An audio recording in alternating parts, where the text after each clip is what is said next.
For years, Liberia's civil war was a battlefield of unimaginable horror.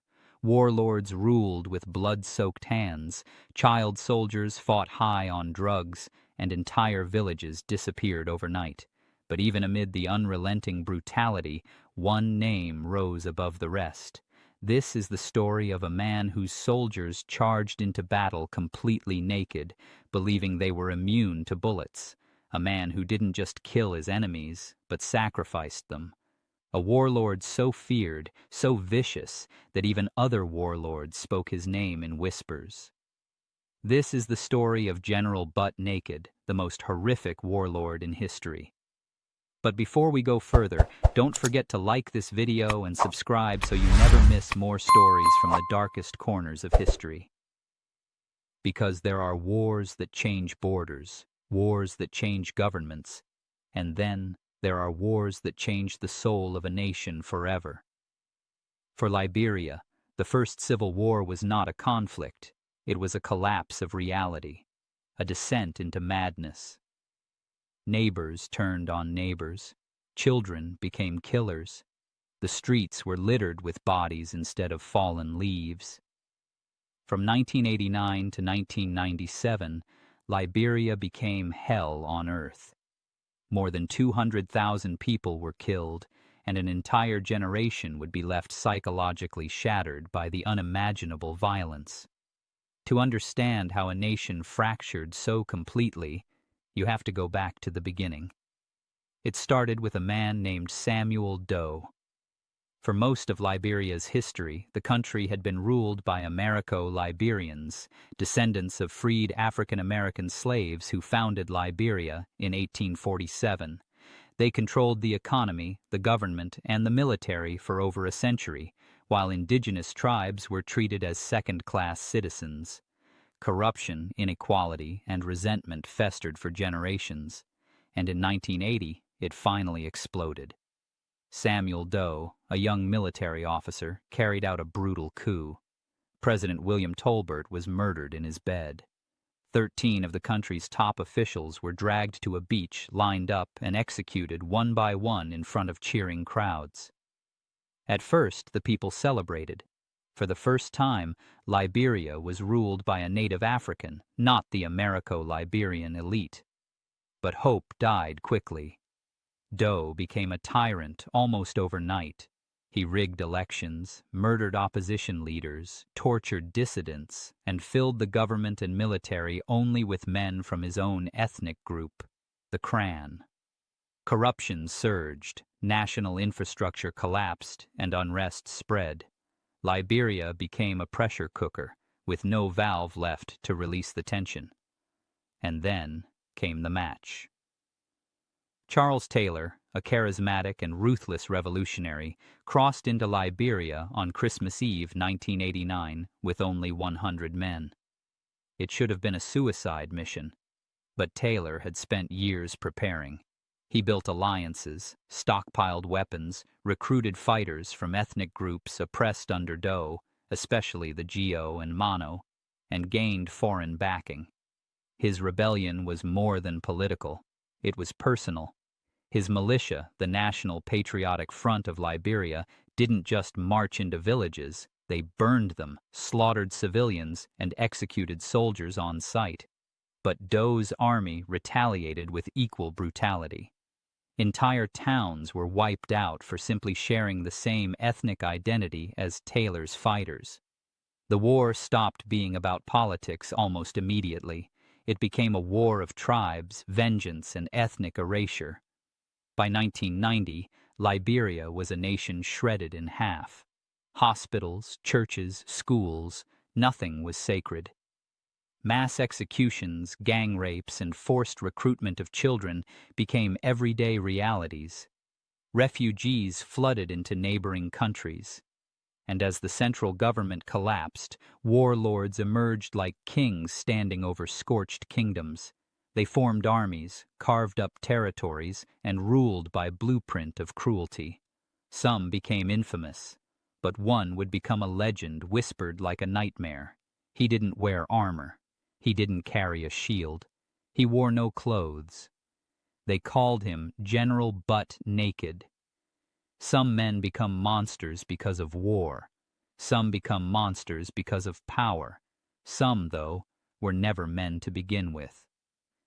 Before he became a warlord, before he led drug-fueled child soldiers into slaughter, before he became a symbol of terror, Joshua Milton Blahyi was something entirely different, something darker.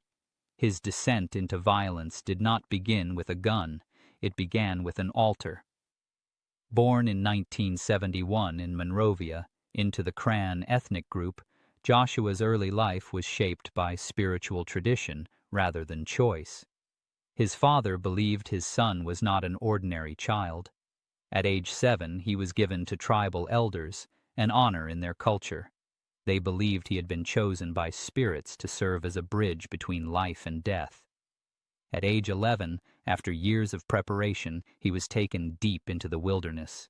There, in a jungle clearing lit by fire, he was initiated as a high priest, not of guidance, but of blood. As part of the ritual, he was ordered to kill another child, a boy no older than himself. Surrounded by chanting elders and smoke twisting into the night air, he did it. And in doing so, he crossed a point of no return. For years after, he lived by ritual. He killed not for war, not for survival, but because he believed the spirits commanded it. He would order villagers dragged from their homes. He would butcher them at altars. He drank blood. He consumed flesh. He believed these acts strengthened him, protected him, transformed him into something beyond human. He was not feared by soldiers. He was feared by entire villages.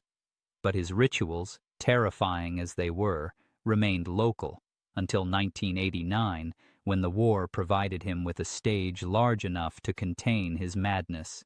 When Liberia fractured, the spirits demanded more blood than a village could supply. War was the ultimate offering. So he traded the altar for a battlefield. He joined Ulamo, a brutal militia made of Kran and Mandinka fighters, aligned against Charles Taylor. His rise wasn't gradual, it was instant and mythic. His unit became the most feared faction in the war. They called themselves the Naked Base Commandos. The name was literal. His soldiers fought without clothing, believing garments blocked spiritual protection. They wore only boots and charms. They believed bullets could not touch them. And leading them was their commander, naked, armed, possessed by ideology and chaos. Most of his soldiers were children. Some were 9, 10, 11 years old. He gave them guns and then gave them drugs. Cocaine, heroin, and gunpowder cocktails were forced into their systems before battle. Fear was chemically erased. Violence became amusement. He stripped them of names and replaced their identities with cartoon absurdity: Chuck Norris, Rambo, Terminator, Small Satan, so they would detach from humanity entirely. Before battle, he demanded sacrifice: a child, a baby, a pregnant woman. Whatever was brought, he would kill it in front of his soldiers to bless them with invincibility. They didn't just kill enemies, they ate them. Hearts, livers, flesh, roasted over fires or swallowed raw. Their commander told them it made them immortal. They believed it. And so Liberia's soil became layered not just with bodies, but with bones cleaned by teeth. By 1993, his name was heavier than any other warlord's. Not because he commanded the most territory or soldiers, but because absolute madness has more gravitational pull than power. Even other warlords feared him. By 1996, Monrovia was a corpse of a capital, a city of smoke, rubble, rotting bodies, and gunfire. There were no civilians anymore, only survivors. On April 6, 1996, everything snapped. The city erupted into one of the bloodiest battles of the war when factions collided trying to capture Ulamo leader Roosevelt Johnson. It triggered full-scale urban slaughter. The streets turned into a furnace of bullets, screams, and fire. Tens of thousands tried to flee. Most couldn't. There was nowhere left to run. In the middle of the inferno, he appeared. Witnesses described seeing him standing on the back of a truck, naked, coated in sweat and blood, holding an AK-47 in one hand and a severed man's genitals in the other, waving the trophy in the air while laughing. Child soldiers danced around him, delirious, drug-crazed, and grinning like carnival acts in a nightmare. Later, he claimed that by that point he had personally killed 20,000 people. No one could verify the number. No one needed to. Africa's most notoriously violent war had no paperwork, no records, no final body count, only memories of slaughter. He believed himself untouchable, bulletproof, chosen, eternal. Until one moment when even he understood something larger stood above him. During combat, he claimed, a figure brighter than the sun appeared before him, not threatening, not shouting, but absolute. The voice delivered one sentence: repent and live, refuse and die. For the first time in his life, Joshua Milton Blahyi felt fear that was not chemical, physical, or tribal. Fear that reached past flesh, past spirits, past war, and into eternity. He didn't see death, he saw judgment, and he broke.